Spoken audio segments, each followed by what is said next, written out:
Okay, mayong adlaw po sa ating mga subscriber sa lugar diha sa Pilipinas, sa San Carlos, Pilar, Bohol.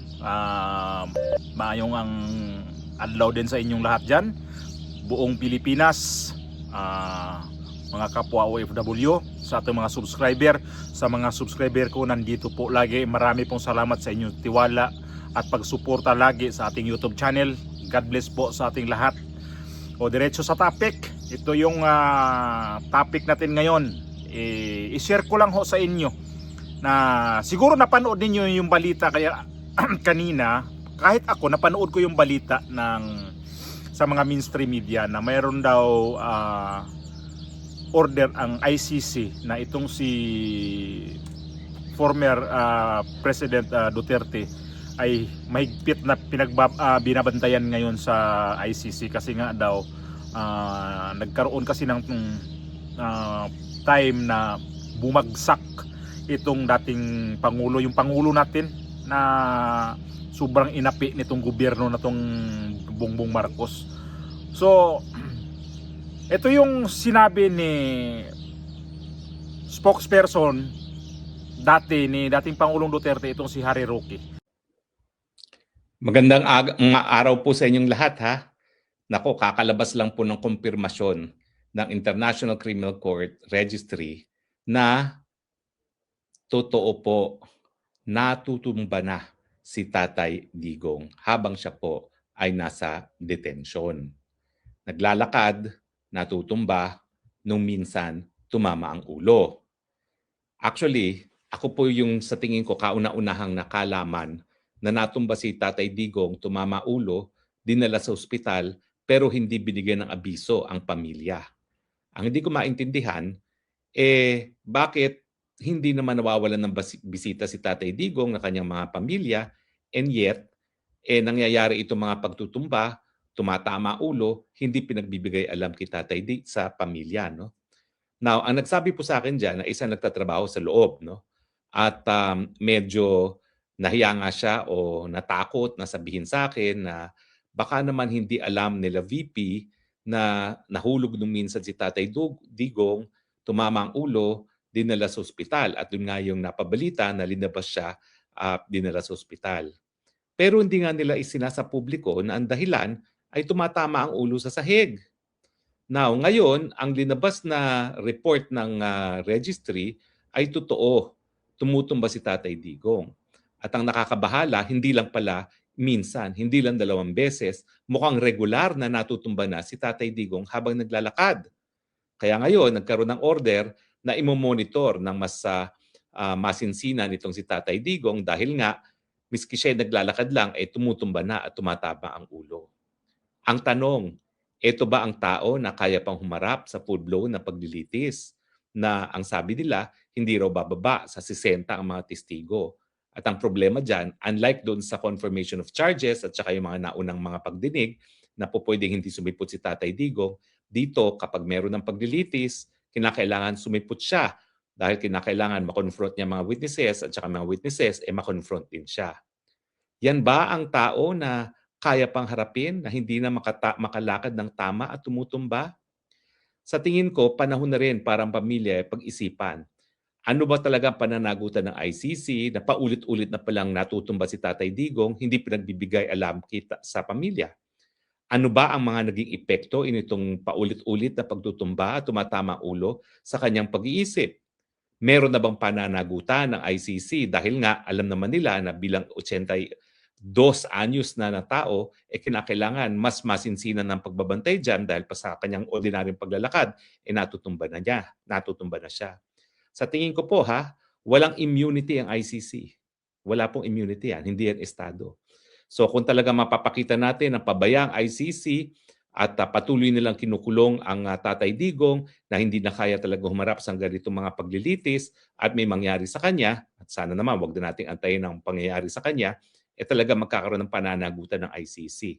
Ang question, sino ba mananagot dyan? Ang mga West ba? Ang mga registry ba? Ang mga bansa ba na merong mga membro ng ICC? Well, Huwag natin kakalimutan, bagamat hindi pa natin sigurado kung ano mangyayari sa ganyang litigation, sana nga hindi na umabot na tayo magdidemanda dahil meron ng abirya na nanggaling kay Tatay Digong.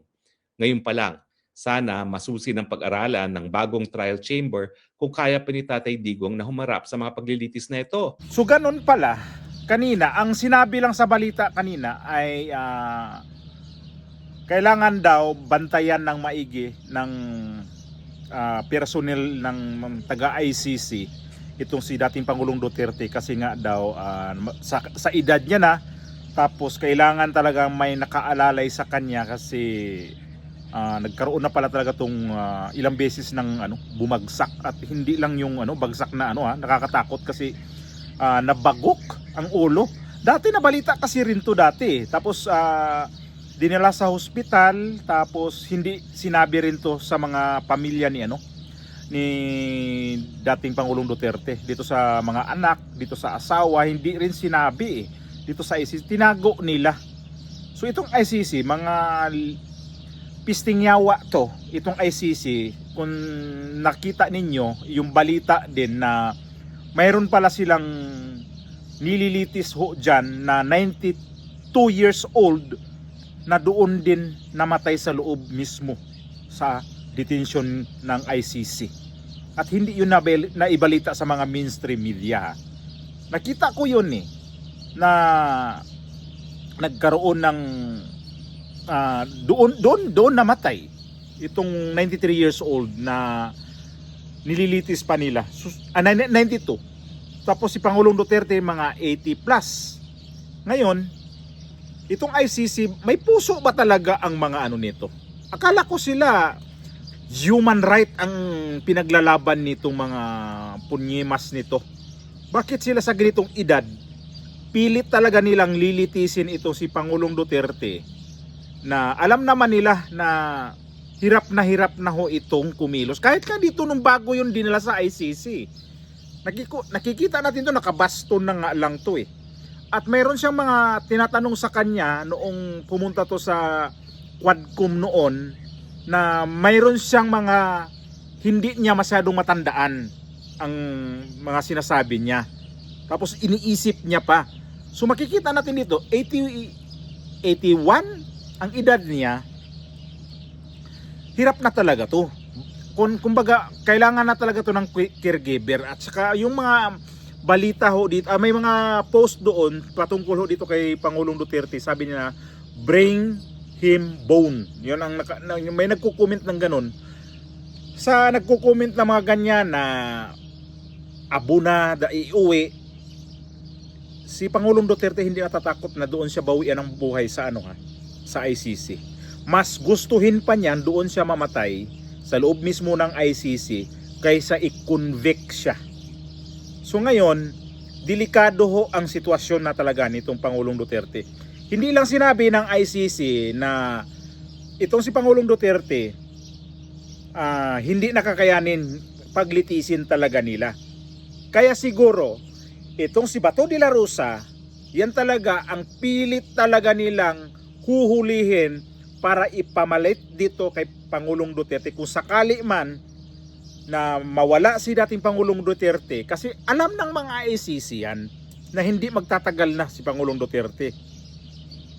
Kahit ako na ko yan sabi ko magtatagal pa ba siya dito, na unang-una talaga whether ang kanyang dito, ang problema ni Pangulong Duterte kasi may edad na siya At saka ang Netherlands, hindi kagaya dito sa lugar namin sa Spain. Pero kapag dito ka sa Europe kasi, ang temperature dito pabago-bago. Pagpasok ng lamig, sobrang lamig. Lalo dyan sa Netherlands. Pagpasok ng init, may lugar dito sa Europe na sobrang init. Kagaya dito sa amin. Pero kapag may edad na talaga, kaidaran na talaga, kapag nandito ka, nasa lamig talaga na halos tagos talaga sa buto yung lamig, nag-a-ice yung paligid mo, hirap yan gumalaw kapag may edad na. Kasi iba yung lamig kapag yan ang hindi mo nasanayan talaga na sobrang lamig, hirap na hirap kang gumalaw.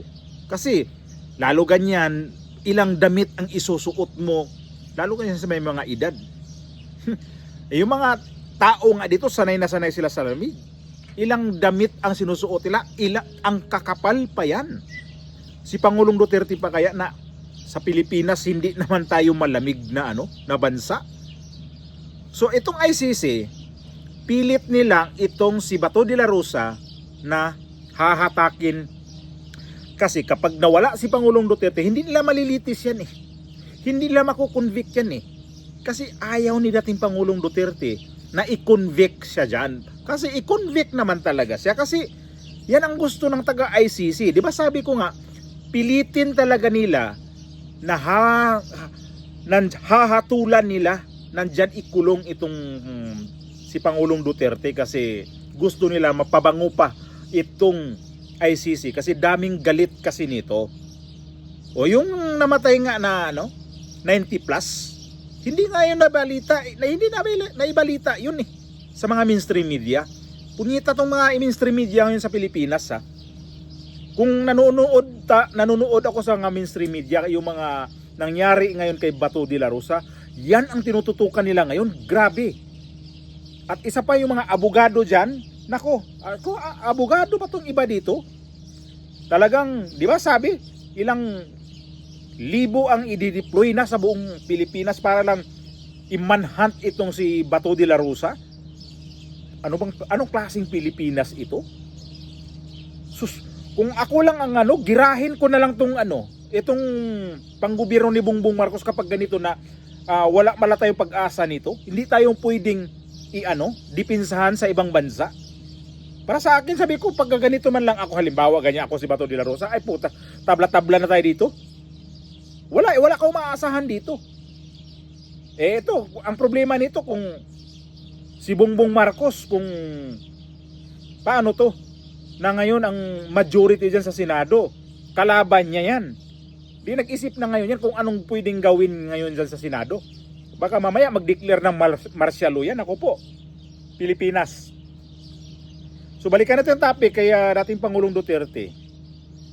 Ito, ayaw talaga niya na hahatulan siya dyan na i-convict siya dyan. Kasi alam naman yan eh. Dito ako, na ibang bansa ho ito, hahatulan ko pa, piliin ko pa dito ako aabutan. Tabla-tabla, kaya ito si Bato ngayon, yan ang palit ulo ang nakikita ko dito. Yun ang nakikita ko lang ha, hindi ako nag-ano sa iba na kay ko na si Bato de la Rosa pilit talagang hinahanap ngayon. Buti nga nakalabas sa Senado. Kung ako rin ang Bato de la Rosa, mas gusto ko pa sa Pilipinas diyan magtago kaysa dito sa ibang bansa. Bueno, depende rin sa bansa kung saan siya pupunta. Kung nasa China siya, hindi saklaw ng ICC ho yan. So itong ICC ngayon, kabado na dito kay Pangulong Duterte, gawa nito nangyari nga. Kasi sa edad nito, baka bigla na lang itong bumigay. Kasi nga dito sa sinabi ni Harry Roque, di ba? Na nagkakataon, may pagkakataon ito na hindi natin ito maasahan na, di natin aasahan na mangyayari na sa Espanyol pa, malaswerte. Kaya ipagdasal natin yung dating Pangulong Duterte. Kaya lang nakikita ko nga dito na mas pa siya, mas gustuhin niya na dyan siya mamaalam sa kanyang silda kaysa hatulan siya na habang buhay na pagkabilanggo. Yan naman ang target talaga eh. Kaya ipagdasal pa rin natin itong Pangulo natin dati na grabing sakripisyo ang ginawa. So masamang balita, pero kailangan natin bantayan din ho ito.